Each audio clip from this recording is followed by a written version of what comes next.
무상심심이요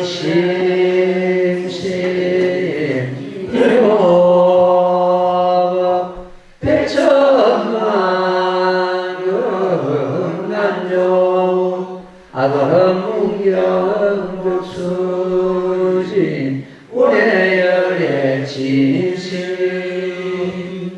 나무념없냐나겨 나무념없냐나겨 나무몸없냐나겨 몸없냐나겨 제일석품 그때 무수살이 보살이 대중 가운데서 이 뜻을 거둬 펴시려고 계속으로 말씀하지 내가 생각하니 지난 세상 한량없는 오랜급이 종기한 부처님께서 계셔서 영원한 일을 극명이시라 세종께서 법을 연설하시 한량없는 중생을 제도하시 수없는 능만의 보살들을 부처님 지혜에 들리하시어서 부처님께서 출가하시기 전에 나오신 여덟 왕자는 들어가신 성인의 출가하심을 보고 또한 따라 범행을 닦아서 그때 부처님께서 대성경을 설하시니 경의 이름은 무량이라 모든 대중 가운데서 널리 분별하시어서 부처님께서 이 경을 설하시고는 복급차에 오르시 가부자를 맺으시고 삼매에 드시니 이름이 무량이 처삼매라 하늘에서 만다르고 비오더라고 하늘 묵은 처절로 울리고 모든 하늘과 용기신들은 세존님께 공양한 일체 모든 부처님 국토는 즉시 크게 진동하고 부처님께서 미간 강명 노시어 희우한 일 나타내시옵소서. 나무묘법연하경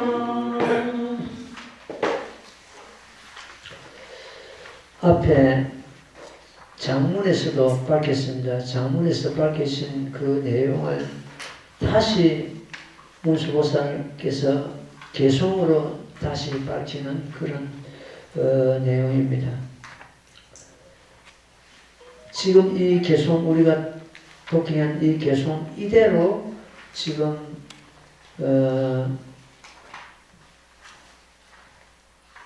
지금 석굴암이 그대로 조성되었습니다. 꼭 이대로 보면 됩니다. 부처님께서 무량경을 설하시고 법자에 오르시고 무량이철에 삼매에 들어가셔가지고 미간 떼고 강명을 동강으로 18,000부구토를 놔두시는데 그 강명 속에는 모든 부처님의 국토가 다 나타나시고 부처님께서 한량없는 중생을 제도하신가 또 보살들이 온갖 수행을 하는 그런 광경이 다 비추어 나타났습니다. 미륵보살이 이런 광경을 지금까지 한 번도 본 일이 없었기 때문에 부처님께서는 삼매에 들어가시고 이 연륜을 갖다 누구에게 물을 것인가? 무수살이 보살께서는 한량없는 것 전부터서 부처님을 모시고 이런 강행을 보았으리라. 내가 무수보살에게 이 사연을 물어보리라. 이래가지고 그 참 무수보살에게 미륵보살께서 질문을 하시고 무수보살께서 지금 답하시는 대답을 하시는 그 내용을 갖다가 장문에서 밝히고 다시 또 개송해서 밝히는 그런 내용이 되겠습니다. 우리가 일반적으로는 볼 수가 없는데 그 석굴암에 가보는 것 때문에 부처님께서 무량이체 3에 들어가셔가지고 동방으로 18,000 부국토를 강면 놔주시는 그 장면이거든요. 지금 그 장면인데 부처님 그 디켄에 가는 것 같으면 10대 제자들이 그 벽면에 조성이 되어 있고 위에 그 문수보살과 유마거사가 답하시는 그 대담을 나누시는 그런 장면이 위에 그 캔에 조성되어 있습니다. 그걸 갖다 예사로 보는 것 같으면 볼 수가 없고 앞에서 안에 들어가 보지 않으면 볼 수가 없습니다. 부처님 그 상에 갈려가지고 뒤로 돌아가는 것 같으면 그런 감이 있는데 그런 유마거사하고 문수보살께서 자담하시는 법담을 나누시는 그런 강의이 조성되어 있는데 자 그러면은 법화경 이 서품대로 지금 우리가 독해한 이대로 조성이 됐다면은 유마거사하고 문수보살께서 법담을 나누시는 그 강명은 또 어떻게 설명할 것인가 이렇게 의심이 들겠지요. 그것도 답이 그대로 나옵니다. 대성경전에 참 하나의 또 중요한 경전이 그 유마경이라고 경이 있습니다. 그 유마경에서 유명한 그 본문이 하나 있습니다. 불의법문에 대한 건데 유마거사가 병이 나가지고 있는데 와스가모니 부처님께서는 그 제자들을 보살들을 보내가지고 나에게 병문안을 왜 안 보내시는고 이런 생각을 가졌습니다. 부처님께서 유마거사의 마음을 살펴보고 제자를 한 사람 한 사람 거명을 해가지고 문배를 가라고 말씀을 합니다. 그런데 그 유마거사가 원체 변제가 뛰어나고 지혜가 뛰어나기 때문에 유마거사 같은 경우는 부처님과 동등한 그런 위치에 있는 분이었거든요. 그사지만 전부 다 내가 감당을 할 수가 없다고 해가지고 못 간다고 사냥을 합니다. 결국 사리불도 그렇고 이 지금 이제 미륵보살까지도 유마거사의 변제를 내가 당할 수가 없다 해가지고 참 못 간다 그러긴 합니다. 이제 문수보살밖에 안 남았습니다. 그러니까 문수보살은 거절할 수가 없죠. 그 문수보살이 많은 대중을 대동하고 그 유마거사의 문병을 갑니다. 가가지고 여러 가지 참 그 법당 오고 가는데 질문이 있고 답이 있는데 그것을 제일 유명한 것이 문수보살이 왜 병이 났습니까? 그 병은 언제 났습니까? 그 병이 왜 났느냐? 중생이 아프니까 내가 아프다. 답이 유마거사 그렇습니다.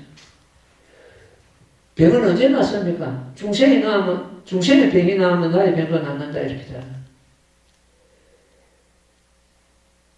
그야말로 중생과 그러한 유마거사가 둘이 아니라는 걸 이제 드러내고 중생과 부처가 둘이 아니라는 걸 그것을 은근히 드러냅니다.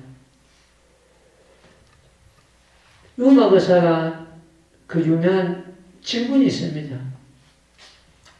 문수보살에게 묻습니다. 문수보살께서는 불의법문을 어떻게 생각합니까? 불의법문에 대해서 답을 말씀하시라고 질문을 던집니다.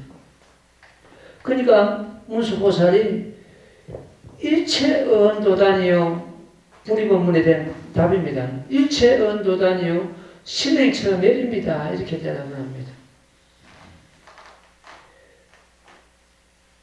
일체언도단이라고 하는 것은 말길이 끊어졌고 불의법문 둘이 아니라는 법이에요. 불의법문 그 자리가 실상자리입니다. 모범연락에도 실상을 드러내는 게 요체이기 때문에 지금 윤마거사하고 문수보살 법담이 바로 실상을 두고 하신 말씀이거든요. 그러니까 법화경의 실상과 윤마거사하고 문수보살을 나누는 그 실상 자리가 둘이 아니기 때문에 지금 법화경대로 조성된 석굴암 뒤에 문수보살하고 윤마거사하고 법담을 나눈 그대로가 조성된 겁니다. 법화 현장은 그렇게 볼 수밖에 없습니다. 왜 법화경대로 조선된 석굴암에 문수보살과 윤마거사가 등장하고 있는가? 그 뜻이 같다는 뜻입니다. 그러니까 일체언도단이요, 일체 말길이 끊어져서 말로서 표현이 안 된다는 뜻이죠. 실상자리가. 실상자리가 정멸인데 말로 벌써 설명하는 것처럼 실상이 깨져버렸잖아요. 일체언도단이요, 일체 말길이 끊어진 자리요, 심행처멸입니다. 마음으로 헤아려가지고 되는 것이 아니고 마음 헤아리는 분별심이 전부 끊어진 자리다. 이렇게 문수보살이 대답을 합니다. 말을 하자면, 입을 열려면 그보다 더 좋은 답이 없습니다.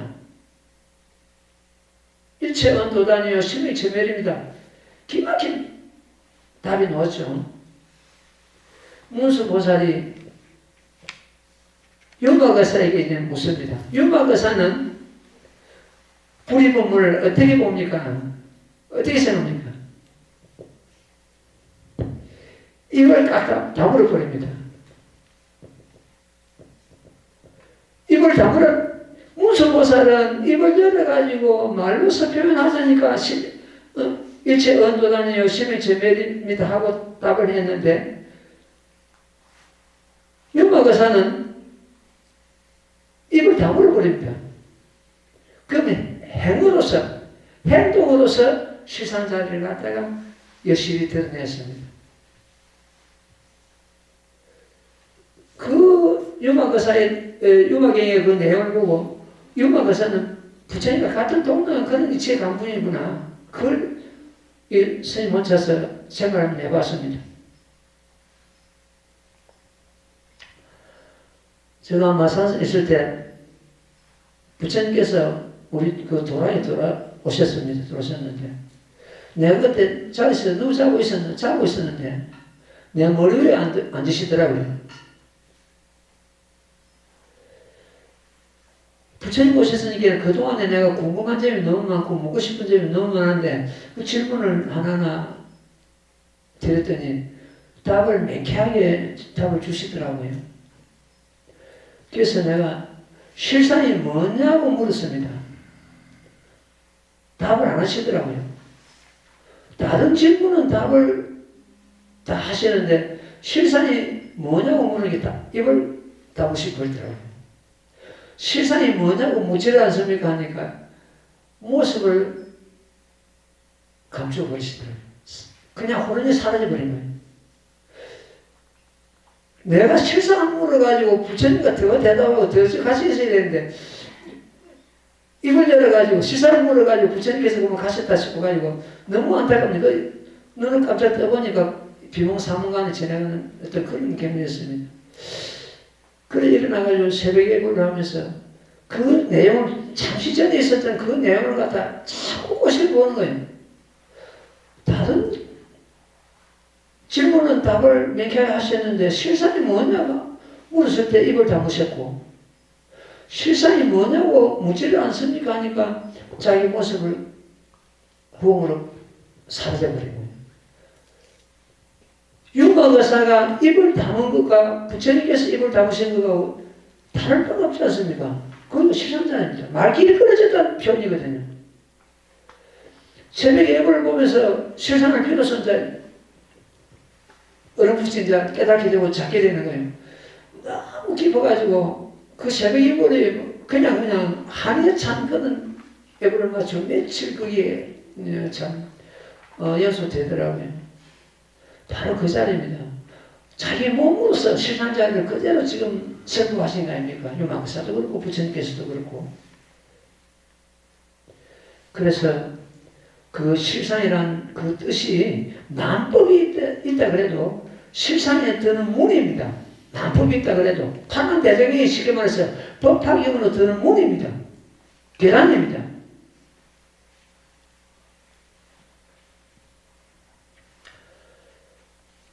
방편법에 보면 잠시 우리가 또 얼마 가서 방편법을 공부를 하겠습니다만 또 이런 내용이 있습니다. 성문이나 혹은 복살이 내가 설하는 법을 한 개som 들으며 이럴지라도 모두 성불함이 의심이 없느니라.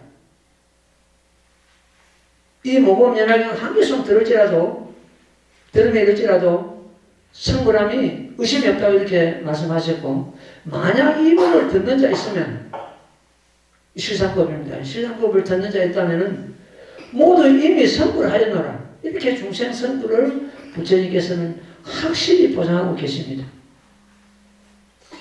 그런데 우리들은 왜 부지런히 법을 이해하지 않는가? 왜 사람들이 이 법에 들어오지 않는가? 시상 차원에서 보는 것 같으면 모든 사람들은 이미 불보살의 덕상을 이미 갖추고 있습니다. 이미 불보살의 그 덕상을 갖추고 있으면서 오연하게 빠져가지고 드러내지 못하고 있을 뿐이다.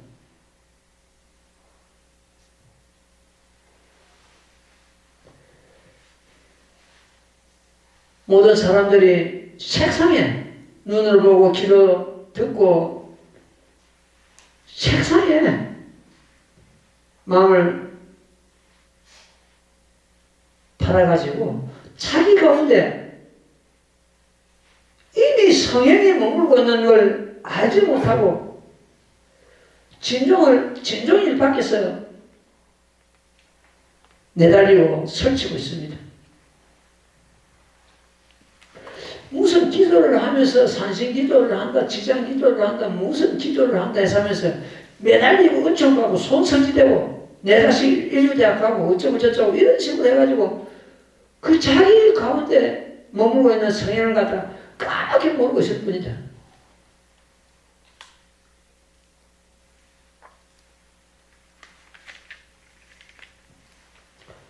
명이나 불고 복이나 불구하는 그래가지고 매달리고 은총받고자 애쓰고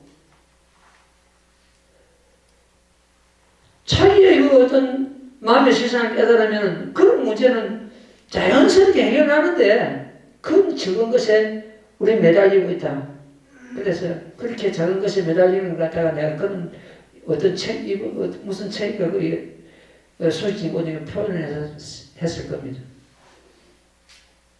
한 끼의 식사를 밥을 구하기 위해서 해마다가 만급의 식량을 잃게 된다고 내가 그래놨습니다. 지금생에 우리가 잘 살고 잘 먹고 가는 건 한 끼에 밥을 잘 먹고 잘 살다 가는 거 똑같습니다. 거기에 해독돼가 거기에 빠져버리는 것도 세세생에 만급의 식량을 갖다 잃게 됩니다. 그걸 모르고 있는 거예요. 지금 현재 의연하게 빠져가지고 자기 마음을 닦지 않으면 반드시 악조가 기다리고 있고 자기 마음의 실상을 깨달아 수행한다면 불토가 앞에 기다리고 있습니다. 예. 그래서 그 실상자리를 말하는 그 표현이 유마아거사하고 문수보살 법담이 이 모범연락경 실상자리하고 같이 맥을 같이 하기 때문에 그 석굴암 택현의 유마거사하고 그 문수보살 법담을 하는 그게 조합되어 가지고 모셔져 있습니다. 뒤로 돌아가면 앞에서는 안 보입니다. 그러니까 혹시 이제 누가 그러면 스님 말대로 이 모범연락경 서품대로 석굴암이 조성되었다면은 그러면 유목사가 왜 등장하느냐고 이렇게 묻는 것처럼 그렇게 답을 하면 되겠습니다. 실상에 대한 입장에서는 똑같기 때문에 실상을 드러내는 그 사람을 갖다 뒤에 모셔놨다. 그래서 만법이 참 실상을 드는 문이다. 어떤 분은 이런 말을 했어요. 실상을 떠나서 모든 법이 마구니 일이다 그랬습니다. 실상을 제쳐놓고 모든 법이 있다 그래도 그건 마구니 일이다. 쉽게 말해서 방편이다. 마구니 일이다. 우리는 이 모범연화경을 참 공부하면서 이미 실상인 것을 우리가 서로 다 이해하고 정답하고 이제 활용하는 그런 단계가 됐다. 활용을 해야 됩니다. 활용하는 그런 단계가 됐다. 이렇게 보면 되겠습니다. 자, 경전함 여러분. 그때 문수사리 보살이 대중 가운데서 이 뜻을 거듭 배우고 개성으로 말씀하되 내가 생각하니 지난 세상 한량없는 오랜 겁에 존귀한 부처님께서 계셨으니 명호는 일월 등명이시라. 이 일월 등명 부처님께서 이만 부처님이 계셨는데 그 이만 부처님 차례차례 이렇게 다 참 열반하시고 마지막 일월 등명불이 계셨는데 그 마지막 일월 등명불께서 출가하시기 전에 설하에 8왕자를 두셨는데 그 아버지가 출가해가지고 모범연화경을 수행하시고 다 선불하셨다는 말을 듣고는 이 8왕자가 전부 따라서 출가합니다. 아버지 따라서 출가해가지고 아버지 밑에서 공부를 하는데 그 마지막 일월 등명불께서 열만 드시고 나서 이 8왕자가 모광보살이라는 보살을 스승을 섬기고 공부를 모범연화경 공부를 합니다. 이 모광보살이 오늘날 무수보살입니다. 그 8왕자가 차례차례 성불을 다 하시고 마지막 성불 하신 분이 전등부처님이네. 그러면 8왕자가 전부 모광보살을 스승으로 섬기고 성불 다 하셨는데 무수보살은 지금까지도 무수보살은 이름에 그 자리에 머물고 있습니다. 진작 성불하셨지만도 무수보살은 이름을 가지고 중생을 제도하고 계신다 이렇게 보면 됩니다.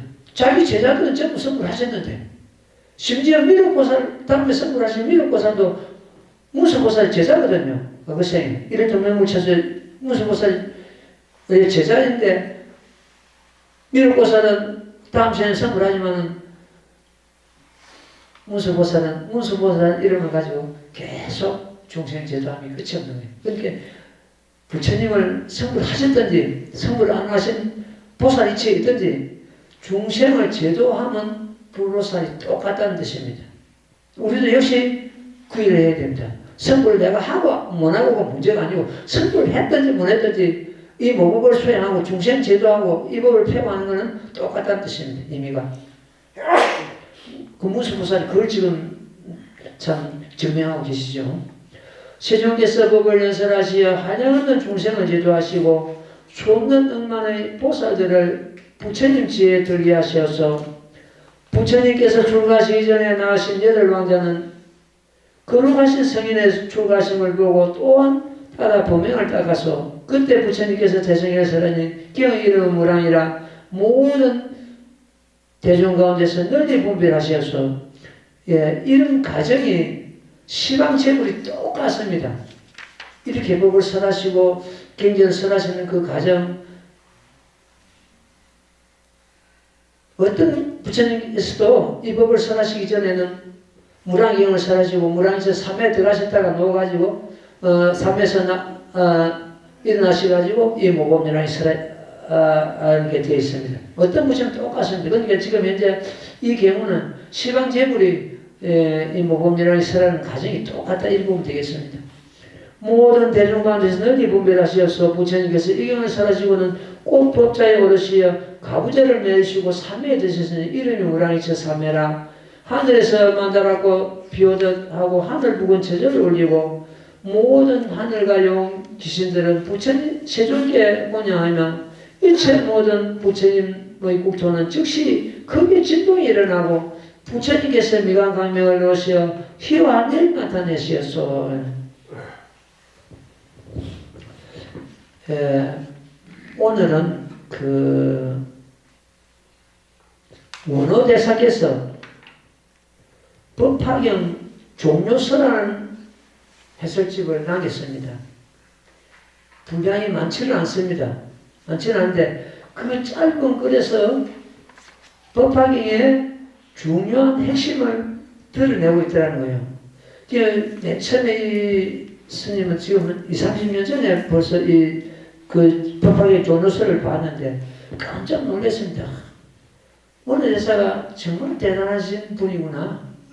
그 짧은 글에서 법화경의 깊은 도리를 갖다 드러내고 계시더라고요. 그 내용 갖다 내가 번역을 해가지고 책에 실었습니다. 실었는데 오늘 그 공부를 좀 해보겠습니다. 그 법화경 원어대사의 법화경 종료석 하는 것. 그 법화경의 대의를 갖다가 드러내고 있더라고요. 여러분들 그 내용을 갖다 다 잘 지금 모르고 있기 때문에 내가 혼자서 읽어가면서 그 법화경 원어대사 종료서를 갖다가 오늘 설하겠습니다. 그런 법화경에 대한 그 대의를 갖다가 우리가 이해하는 데 큰 도움이 될 겁니다.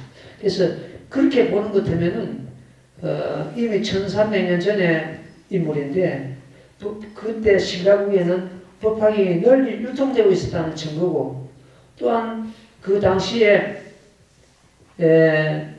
부부사를 창건한 김대성 그런 보살이나 석굴암을 창건한 그 김대성 같은 인물입니다. 같은 인물이 법화경대로 그 부부사를 창건하고 석굴암을 갖다 창건한 그게 이해가 되는 거예요. 법화경 종료사하고 이렇게 이제 연결시켜 보니까 같은 때에 같은 인물로서 법화경이 그 당시에 신라국에서 널리 유통되고 있다는 걸 증명입니다. 이것은 법화경 종료서 모범연화경은 시방 삼체의 모든 부처님께서 세상에 나오시는 큰 뜻이면 일어났습니다. 제일 서두가 그렇게 되어 있습니다. 내가 늘 그런다. 모범연화경은 시방제불의 출세 보내설이다. 시방제불께서 이 세상에 나오시는 근본이라는 뜻이에요. 보내설이다. 본래 뜻이라는 뜻입니다. 어떤 부처님께서 이 땅에 오셔가지고 법화경을 설하시지 않고 열한 뜻이라는 것은 부처님 이 땅에 오신 그 근본을 다 못하신 겁니다. 그런 부처님 어디 있겠습니까? 어느 데서도 서두를 열면서 종료서를 열면서 시방제불께서 이 땅에 나오신 큰 뜻이 되었습니다. 이게 이제 제불 출세 보내설 이런 같은 맥락을 하죠. 9곳에서 머무는 중생과 9곳이라는 것은 900개 중생을 말합니다. 저 지옥부터서 부처님 세계까지는 10법계라는데 부처님 불계를 빼고 보살계까지를 갖다 9곳에서 머무는 중생을 했죠. 중생과 네 가지 길에서 난 목성들, 네 가지 길은 테라스페아, 태로 나는 것, 알로 나는 것, 스키로 나는 것, 하여 나는 것, 이걸 갖다 말합니다. 그래서, 이 모두 다 이제 900개 중생입니다. 900개 중생이 모두 한 방편으로 들어갈 수 있는 넓은 문이다. 900개 중생이 한결같이 모범연화경을 수행하는 것 되면은 누구나가 성불할 수 있는 큰 문이다. 이런 뜻입니다. 그리 미묘하고 뜻이 깊어 그 오묘함이 극치에 이르고 말씀이 넓고 이치가 커서 법으로 밝히시지 않은 것이 없다. 부처님 설하신 모든 법의 뜻이 이 모범연화경 한 권에 소소시 담겨 있다는 뜻입니다. 어떤 다른 경영 공부하거나 하는 사람들이 한 번씩 스님한테 질문을 합니다. 그 8만 대전경이 있는데 하필이면 모범연화경 한 권만 그렇게 와 주장 안 하냐고 이렇게 합니다. 판만 대장경이 뜻이 모범연락에 소로지 다 담겨 있습니다. 모범연락에 한 번을 깨치는 것도 판만 대장경 깨치는 똑같습니다. 모범연락을 늘리는 것은 판만 대장경이고 판만 대장경을 줄이는 것은 모범연락입니다. 그건 이제 다른 경경 보면서 그걸 모르기 때문에 내한테 질문을 해. 왜 하필 모범연락이냐고. 문장이 공교하고 넓음으로 화려한 가운데 참모습이 포함되어 있고 참모습이 바로 실상입니다. 실상을 갖다 우리말로 부르는 것은 참모습입니다. 마음의 실상, 마음의 참모습. 우리 마음의 참모습이 뭡니까? 산자증명서 해가지고 모범연락형 방편품에 나오죠. 산자증명서 불자 행도에 내세줄 때고 제국종벌의 산자증명서는 산자증명서입니다. 마음의 참모습을 드러냈다는 거예요. 이건 벌써 여기까지 갔다면 이 자체가 원어대사가 그 마음의 실상을 갖다가 이미 제대로 꿰뚫어보고 있다는 뜻입니다.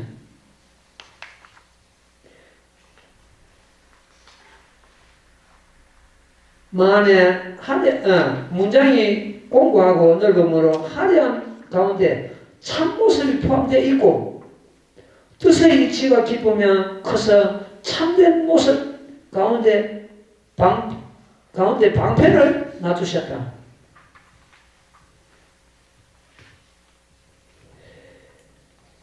이걸 갖다가 개근은 현실이라고 합니다. 방편을 놔두셔가지고 중생을 근기를 키워가지고 현실은 모범연락이 실상법을 드러냈다는 뜻입니다.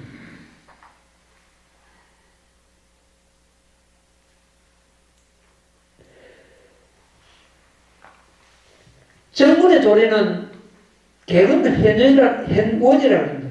가까운 것을 보르스나 밑에서 성불을 하시는 그 가까운 것을 드러내가지고 개근 열어가지고 현원 저 먼 무량백천만의 나위타급전에 성불하신 먼 것을 드러낸다는 뜻입니다. 개근 현실은 정문의 도리고 그리고 개근 현원은 본문의 도리다 이렇게 보면 되겠습니다. 진리가 깊고 커서 둘도 없고 분별도 없는 것이며 문장이 공교하여 넓은 것으로 방편을 열어 참된 모습을 보여주셨다. 이것이 개근 현실이 되겠습니다. 방편을 열어서 방편법, 이 모범연락형 이전의 모든 경전을 갖다 방편법이랍니다. 그 방편법을 열어가지고 결국 참모습을 보여주셨다. 참모습 실상법을 드러내셨다. 이런 뜻입니다. 방편을 쓰시는 것은 대문 밖에 세 가지 수레가 있다고 하신 것과 길을 가다 보배의 석을 한상으로 나타내신 것과 이것이 뭡니까? 하선육,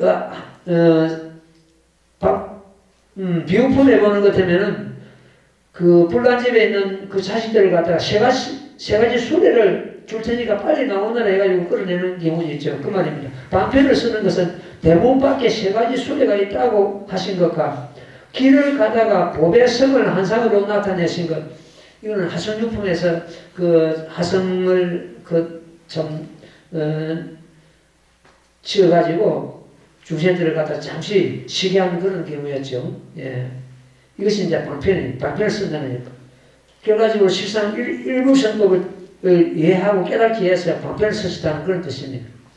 보리수 나무 아래서 깨달음은 이룬 것이 시작도 아니면 숲 사이에서 열반의 드심이 끝이 아님을 보신 것이다. 참 기막힌 말씀입니다. 이 말씀이 뭐냐는 것은 아까 말씀드린 대로 개근 현원입니다.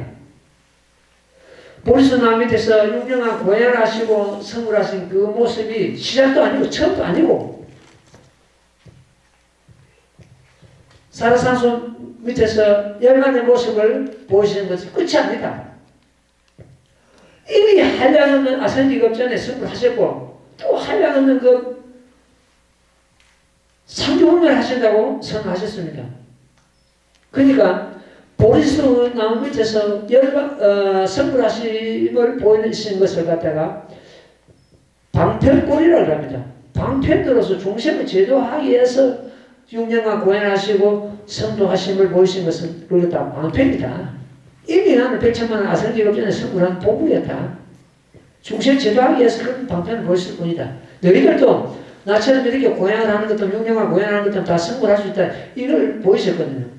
이미 사실은 백천만은 나루타급전에 본래 부처였는데 또 나무 밑에서 열반의 뜻임을 숲사이에서 열반의 뜻임을 보인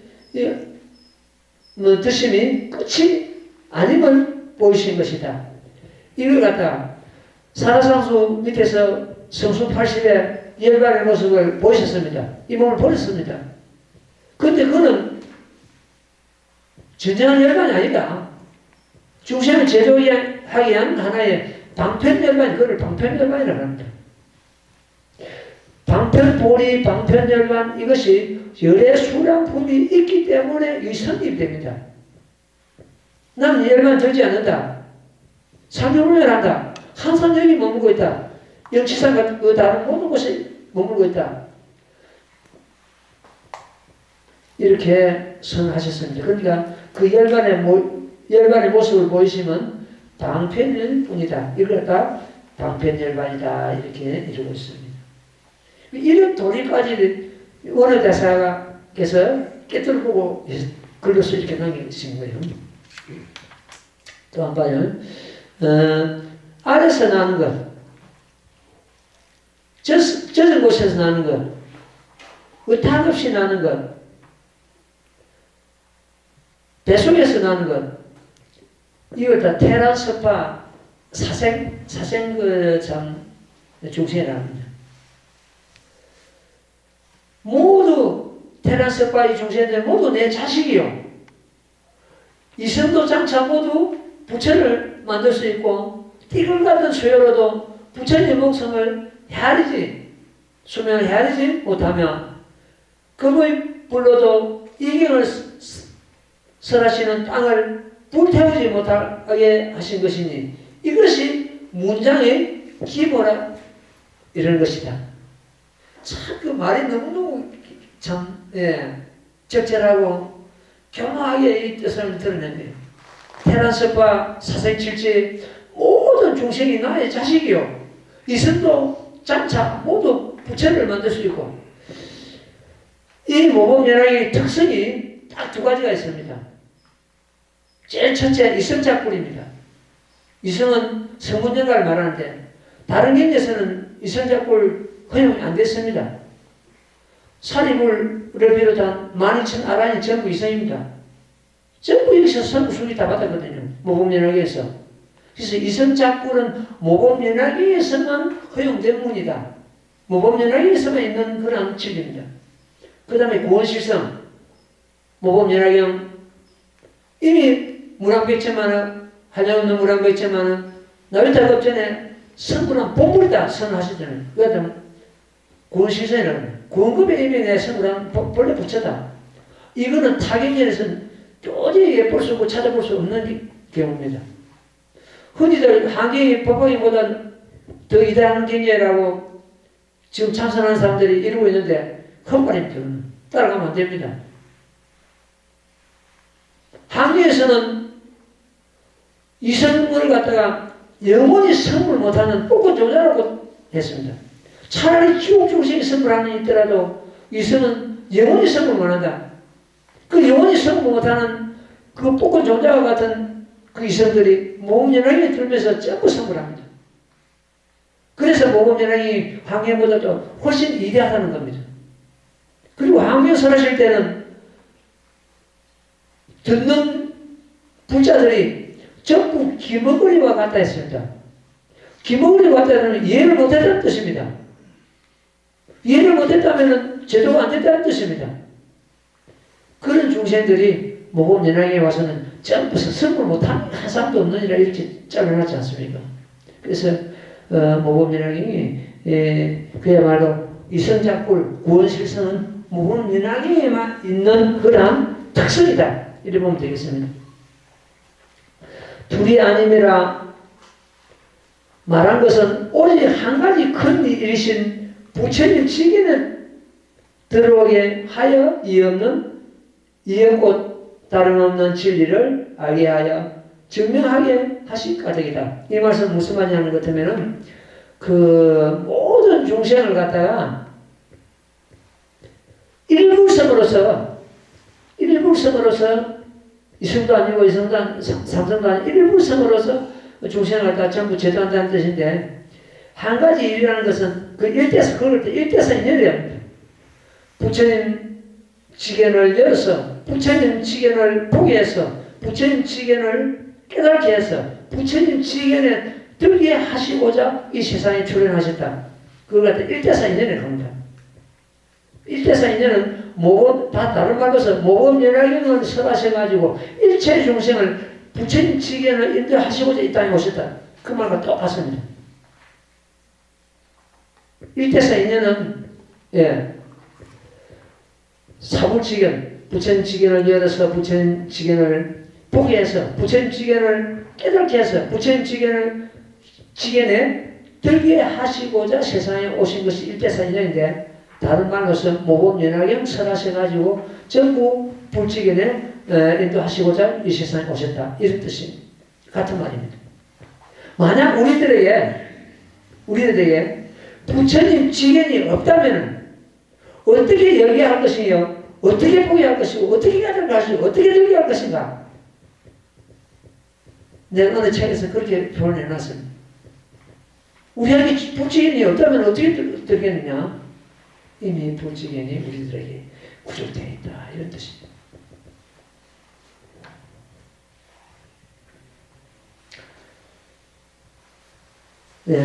걸림이 없다고 말한 것은 삼종이 평등하여 여러 탈 것과 번규가 한결같이 세간과 열반인 이제를 영원히 떠난 까닭이니 이것을 진리에 깊고 오만 것이 이런 것이다 하셨습니다. 여기서 지금 현재 여러분들 좀 이해하기 좀 까다로운데, 그 삼종은 법보와 삼종신을 말하고 이제는 두 가지 진리를 말하는데, 이 세상에 있는 세속적인 진리와 부처님 그 출세간의 진리가 있습니다. 그 진리가 둘이 아니라는 뜻이에요. 다 포함한다는 뜻이에요. 여기서 보는 것 같으면 법회문을 보면 세간 상상교를 해놨습니다. 이 법은 세간법에도 머물고 또한 부처님 출세간법에도 머문다. 세간의 법에도 항상 거기에 머물고 있다는 그 진리는 똑같다는 뜻이에요. 무슨 뜻이냐는 것 같으면 삼남한상 지금 벌어져 있는 모든 것이 그 참모습은 정멸이다 이런 뜻입니다. 그래서 세간의 어떤 그 작법에도 이 법이 머문다 이런 뜻이 되겠습니다. 이와 같이 문장이 모두 묘하여 깊고 거한 법칙과 거친 것을 떠나는 계도가 아닌 것이 없어 이를 모법이라 이름한다. 이 모법이 결과적으로 우리들 마음이라고 누차 말씀드렸어요. 우리 마음은 수용 못할 게 없거든. 성에부터서 저 지옥까지 다 함장되어 있고 수용하고 있고, 출세간법이나 세간법이나 다 수용하고 있다는 그런 뜻입니다. 이를 모범이라 이름하였고, 방편의 꽃이 활짝 피어 진실의 열매가 크게 빛나서 물들지 않은 아름다움이 있으므로 연꽃을 비유한 것이다. 그 연꽃이 우리 마음이거든요. 연꽃은 뭡니까? 중생식 그 흙탕물 속에 피는 것이 연꽃이거든요. 저 고산에 연꽃이 필 수 없습니다. 흙탕물은 우리 중생심을 말합니다. 번뇌가 치성한 우리 중생심 속에 우리의 참모습은 그 있어도 그 헐탕물 속에 있어도 물들지 않은 연꽃에 비교한 이것이 모범이다. 결국 모범은 우리들 마음이다. 번뇌망상 속에 있어도 우리의 그 마음의 참모습은 그 번뇌망상에 물들지 않고 파괴되지 않고 무엇에서 파괴될 수가 없습니다.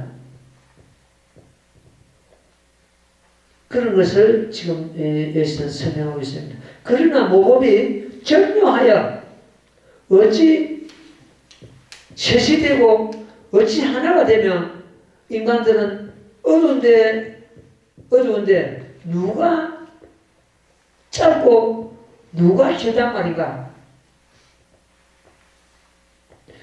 우리의 본질은 짧고 길고를 벗어나 있고 진실과 허망함을 벗어나 있고 악과 선을 벗어나고 있고 이 다른 말로서 악과 선이 둘이 아니고 중생과 부처가 둘이 아니고 사과 국토와 부국토가 둘이 아니고 이런 식으로 됩니다. 도대체 누가 짧고 누가 길단 말인가 이래 났습니다. 그 본질은 영원선 숨은 그대로인데 누가 짧단 말인가 누가 길단 말인가 부처님만이 긴 수명을 갖고 있고 중생은 그렇지 않다는 말인가 이걸 묻고 있습니다. 지금 현재 이곳은 항문하여 들어가기 쉽지 않고 제자들은 어리석어서 뛰쳐나오기가 진실로 어렵다. 불난집에서 뛰쳐나오기가 진실로 어렵다. 지금 그 방편법에 머물고 있는 우리 불자들이 그걸 지금 자기들이 수행하고 있는 그 법을 버리지 못하고 결국 이 법에 못 들어온 거예요. 그런 사람들이 얼마나 많습니까? 우리 도반들은 그래도 다 버리고 여기 참 이 법학에 들어왔지만은 법학에 지금 수행 못하는 사람들이 얼마나 많습니까? 그런 사람들은 그 자기 수행하는 그 법을 갖다 못 버리는 거예요. 그 말입니다. 이 말이. 이곳은 학문에 들어가기 쉽지 않고 제자들은 이 어리석어서 뛰쳐나오기가 진실 어렵다 했습니다. 그 방편법에서 뛰쳐나오기 진실 어렵다. 이에 열애가 방편을 내었으니 녹야원에 양이 끄는 수레를 내려놓아 일급한 몸을 구하고자 하는 뜻을 보여주셨고 해놨습니다. 이 말씀은 무슨 말이냐 하면 녹야원은 초전법륜을 물으실 때 사제법을 살았습니다. 사제법은 그 성불을 위한 법인데 이것이 지금 그 세 가지 수레 있잖아요. 양의 수레, 사슴의 수레, 소가 끄는 수레, 제 밑에 양이 끄는 수레. 거기에 이제 비교되어 있습니다. 그 양이 끄는 수레를 내려놓아 일급한 이거는 고통받고 있는 그 제자들을 갖다가 쉽게 말해서 굶주리고 있는 그 제자들에게 한 끼 밥을 주는 것과 똑같다. 우리 한 끼 밥을 갖다가 얻어먹었으면 내 스스로 밥을 구하는 농사를 짓는 그런 법을 알아야 되는데 자꾸 얻어먹을 수는 없지 않습니까? 한 끼 밥을 주는 것 같다. 배고픈 굶주린 자에게. 그 굶주린 자에게 한 끼 밥을 주는 것 같은 거기에 불교가 지금 머물고 있다. 안타까울 수 그지 없죠. 지금 현재 우리는 어떠냐? 아버지로부터서 한 끼 밥을 얻어먹는 것이 아니고 아버지로부터서 농사 짓는 법을 배웠고 더 나아가서 아버지 가진 재산을 전부 양제받아 우리 마음대로 활용하는 것 같다. 제목공창하고 본문에 들어가 있는 부자들은 아버지 전 재산을 물려받는 것 똑같습니다. 그 한 끼 밥에 지금 현재 내가 아까 얘기했죠. 한 끼 밥을 얻기 위해서 만금의 식량을 잃지 말라고. 이런 뜻입니다.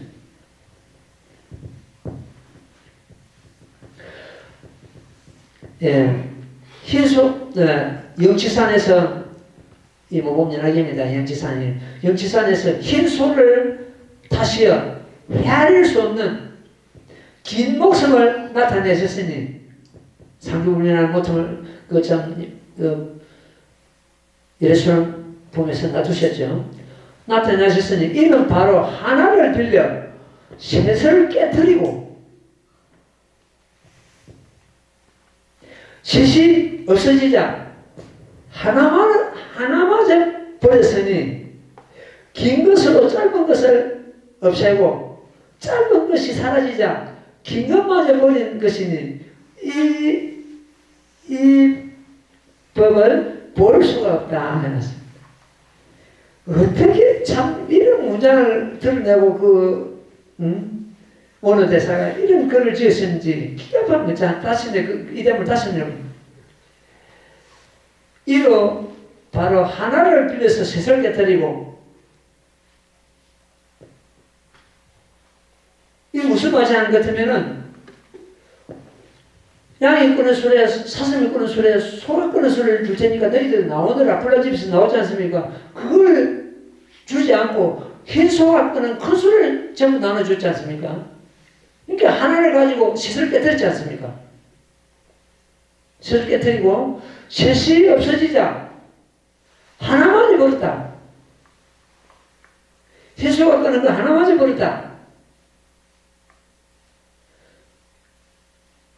짧은 것을 없애고 짧은 것이 사라지자 긴 것마저도 버렸다. 이 법을 볼 수가 없다. 일어났습니다. 영원한 소명이 드러내셨는데 그것마저도 버렸다. 거기도 집착하지 않는다는 뜻입니다. 근데 이 대목을 갖다가 부처님께서 예루살렘 앞에서 허망함도 아니요, 진실도 아니요, 허망함도 아니요, 같은 것도 아니요, 다른 것도 아니요, 상계에서 보는 상계와 같지 않느니라 이렇게 짜내놨습니다. 그 대목이 바로 이런 대목입니다. 예를 들어서 우리가 몸의 수명은 기껏해야 100년 미만입니다. 이 짧은 것이죠. 짧은 것을 가지고 짧은 것을 없애고 긴 것이 나타나자 긴 것마저도 버렸다는. 긴 것은 레수랑품에서 상용면을 수면이지 거기도 집착하지 않는다. 이 실상은 바로 거기도 집착하지 않는다. 거기도 머물지 않고 거기에 우리가 탐착하지도 않는다는 그런 뜻입니다. 이 대목이 너무 좋아서 다시 한번 하나를 빌려서 셋을 깨뜨리고 셋이 없어지자 하나만을 버렸으니 긴 것으로 짧은 것을 없애고 짧은 것이 사라지자 긴 것마저 버린 것이다. 이 법을 볼 수 없는 것이다. 어디에도 집착하지 않는다는 뜻입니다. 보통 가르침이 그렇지 않습니까? 악을 멈추고 악을 끊고 선을 행하라. 따지보면 이 불법이 그런 거 아닙니까? 그런데 그거마저도 내가 악을 끊고 선을 행한다면 그것이 행함마저 버리라는 뜻입니다. 선을 행하고자 애쓰는 그 자체마저도 버려요. 말의 모습이 정멸하여 텅 빈 것과 같아 근거할 수 없고 여기서 바로 시선자입니다. 이게는 쓸쓸하여 의탄할 수 없으니 어찌 이 법을 말할 수가 있겠는가? 일체언도다 드러내죠. 일체언도 시선자의 일체언도다는 말귀시 제법 끊어진다는 뜻이죠. 억지로 말하자니 무법연하기를 한 것이다. 그 실상을 갖다 억지로 말하자니 무법연하기를 한 것이다.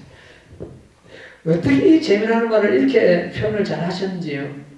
그러므로 자리를 나누어 앉아 듣는 이로 하여금 전륜성함, 제설천함 자리를 받게 하고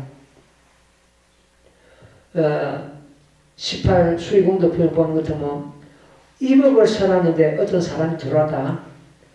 같이 앉아서 한번 들어보자. 자리 좀 양보해도 다음 생에 전륜성함, 범천함, 제설천함 자리를 한다고 했어요. 그 문자인 거죠. 그 말입니다.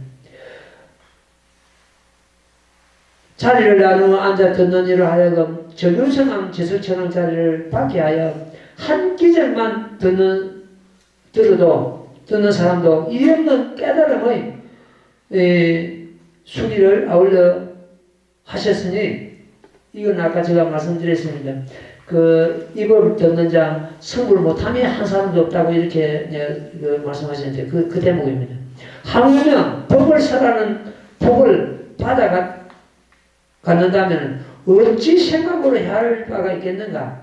이 큰 뜻을 들어서 제목을 붙여 진지 모범연락이라고 한 것이다. 이렇게 결론을 내렸습니다. 그 모범연락이 우리의 마음이다. 이렇게 보면 되겠습니다. 모범연락인가 우리 마음과 부처와 이는 결국 전부 모범연락입니다. 이렇게 해동사문 원어대사 지음 이렇게 되어 있는데 그 원어대사는 해동사문은 우리 동방에 그 당시 해동이라고 그러죠. 해동부국도에 해동사문 원어대사죠. 이렇게 짧은 글에서 그 모범연락이 핵심의 도리를 갖다 다 담고 있더라는 거죠. 그래서 정말로 참 이 원어대사가 대단한 분이라는 것을 갖다 이 글을 갖다 대할 때 내가 느끼고 이래가지고 이 글을 갖다 번역을 해가지고 그 양약을 먹지 않는 지구 천문들 하는 그 책에 담아놨습니다. 그리고 내가 한 20년 전에 그 책을 썼는데 그래서 오늘 또 다시 앞짚어 보니까 정말로 새롭네요. 정말 이렇게 기본 도리가 담겨 있구나 싶은 생각이 들고 있습니다. 예, 오늘은 이만큼 할게요.